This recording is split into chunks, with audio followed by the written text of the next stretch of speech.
Hello viewers, welcome to movie Tadaka. ఈ వీడియోలో వంశానికొక్కడు movie విశేషాలు చెప్పుకుందాం పదండి.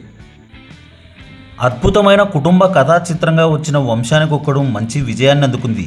ముద్దుల మావయ్య, ముద్దుల కృష్ణయ్య, మంగమ్మ గారి మనవడు, అనసూయమ్మ గారి అల్లుడు లాంటి ఫ్యామిలీ బ్లాక్ బస్టర్స్ ఉన్న మన బాలకృష్ణకి వంశానికొక్కడు లాంటి మరో ఫ్యామిలీ బ్లాక్ బస్టర్ దక్కింది 1996లో.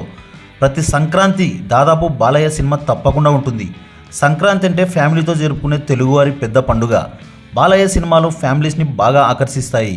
అందుకే ఎక్కువ శాతం సంక్రాంతికి వస్తుంటాయి ఆయన సినిమాలు.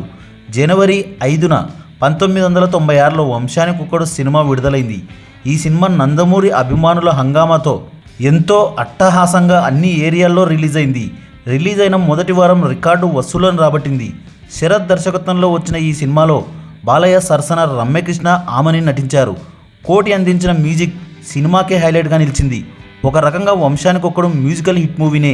పరుచూరి బ్రదర్స్ అందించిన డైలాగ్స్ మాత్రం అదిరిపోయాయి. బాలయ్య బాబు అదరగొట్టేశారు డైలాగ్స్ని.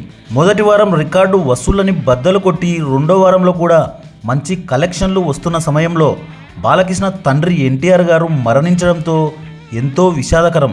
జనవరి 18న ఆయన మరణించడం జరిగింది. సినిమా సక్సెస్ని బాలయ్య బాబు ఎంజాయ్ చేయలేని పరిస్థితి. ఎన్టీఆర్ గారి మరణం బాలయ్యని కృంగతీసింది. వంశానికొక్కడు సినిమా 53 కేంద్రాల్లో 50 రోజులు ఆడింది.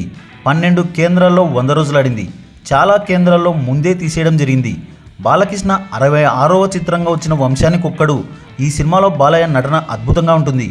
వంశానికొక్కడు సినిమాలో బాలయ్య హ్యాండ్సమ్ అండ్ గ్లామర్ లుక్లో అదిరిపోయే లెవెల్లో కనిపిస్తారు. కుటుంబ కథా చిత్రాల్లో బాలయ్య స్థానం టాప్లో ఉంటుంది.